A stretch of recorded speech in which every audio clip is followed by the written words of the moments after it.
So much good content that is there. Be sure to check it out. And I love the name of Jon's podcast. I have to do it in this voice. Forgive me. About them Cowboys. I think it was a play on how about them Cowboys. Jon, what's up, man?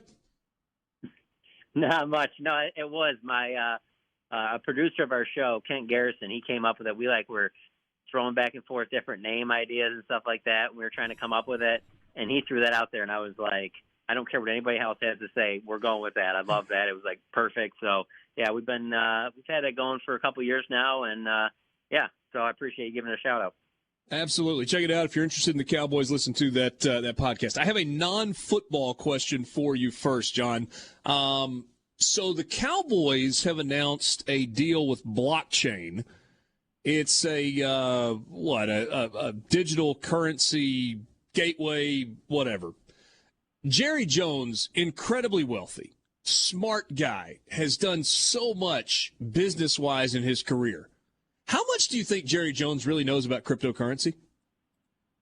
Not much. I think that what it is that, people that, he has employed that, it's not like he runs all these businesses by himself. I mean, he's obviously very hands-on in all of them, but I think that out of being at the press conference today, I just kind of got the idea that, some people from blockchain reached out to the Cowboys, and there were some people in the Cowboys organization that were interested in the blockchain idea.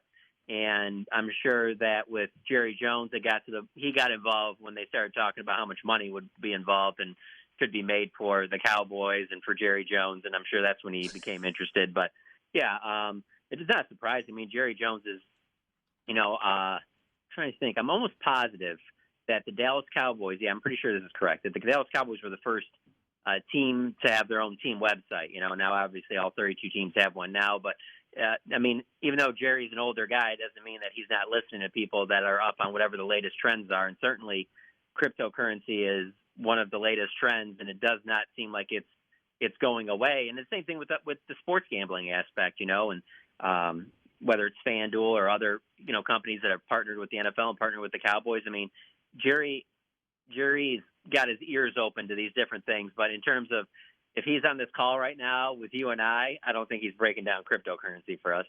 Yeah, that's fair. I'm not sure, and maybe you can speak to this better because of the interactions that you've had with him, because in terms of forward-facing, engaging owners, I don't think it's even close. He is the one that is out there the most among NFL owners and has been criticized for that and has been made fun of that. But at the same time, in terms of a visionary, not just for the Cowboys but for the NFL, I'm not sure that there's anybody who ever has been more of a visionary for the league and more influential in the league than Jerry Jones has for now a really extended period of time.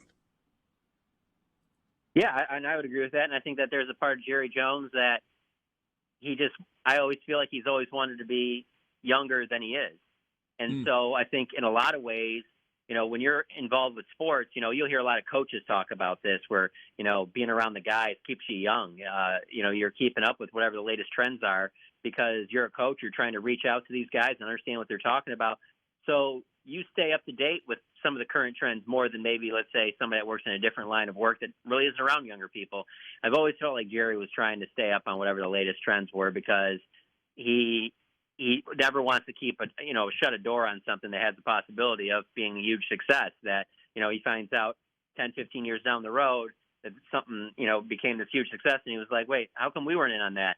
And it's like, well, we asked you, Jerry, 10 years ago, and you said you weren't interested in that was something that doesn't make sense to you. So I think he's always had his ears and his eyes open to any type of endeavor that's going to make him money. Let's be honest. I mean, he's not doing this because it's like, hey, I think cryptocurrency is going to benefit everybody, and it's going to be the good for mankind and stuff like that. I don't know that that's why he's getting involved with this. I think it's because it's going to make him money, and obviously blockchain.com had to show him ways that this was going to make Jerry Jones money and why it made sense for Jerry Jones. It's the same reason that he has deals with whatever it is, American Airlines or Bank of America or Pepsi or Ford. I mean, he's not doing that because it's just not the goodness of his heart, because those companies have shown that they can make him a lot of money. I think Jon has now named all of the corporate sponsors for the Dallas Cowboys, so we were able to check that off. John, let's do this for a second. Just in terms of approach to the draft, not even biggest need, but this year's approach, and I know it's kind of varied from year to year in Dallas. What are they trying to accomplish with the draft this year?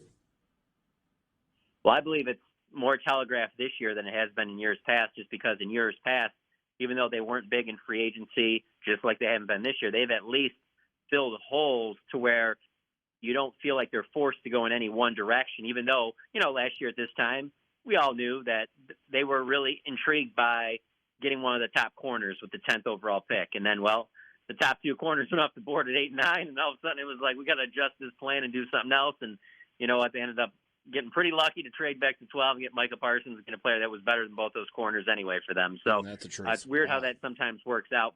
But this year, there are glaring holes that need to be filled, and we already know they're not going to do them any significantly in free agency.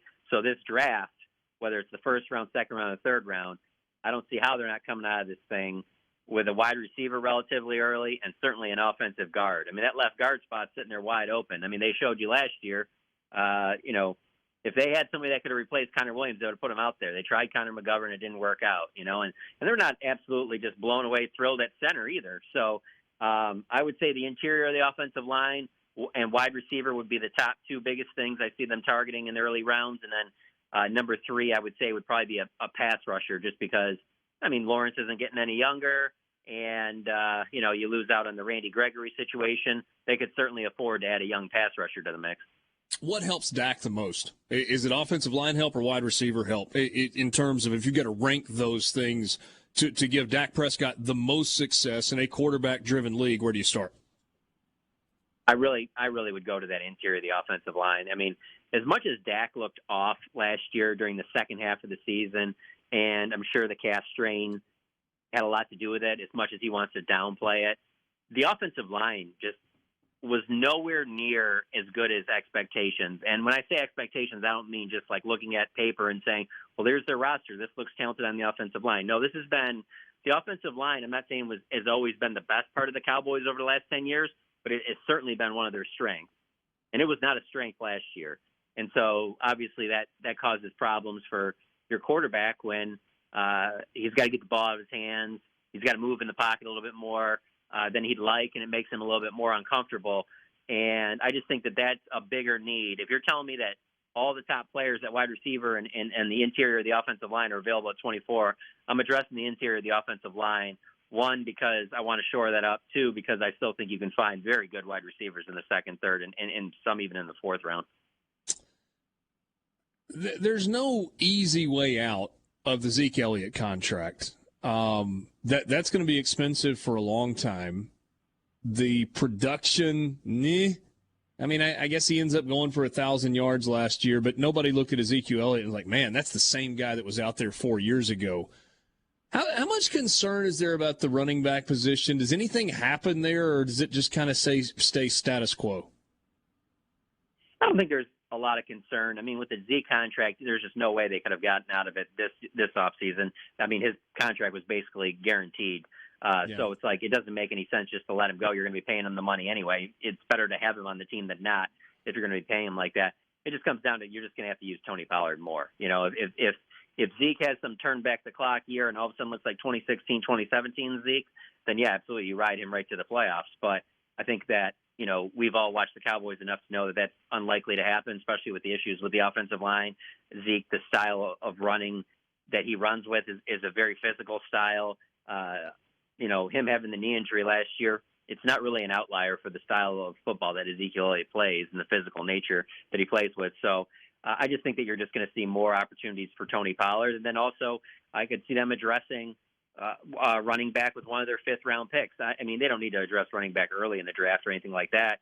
Sure. You can let this thing play out. I think that with Ezekiel Elliott and Tony Pollard, you're good enough at running back to go into this season, and then you reevaluate next season. There's going to be a cap that I don't have the numbers in front of me, but you can get out of Zeke's contract next year. There's going to be dead money to pay there, but it's not going to be impossible to get out of it if, let's say, he is trending downwards.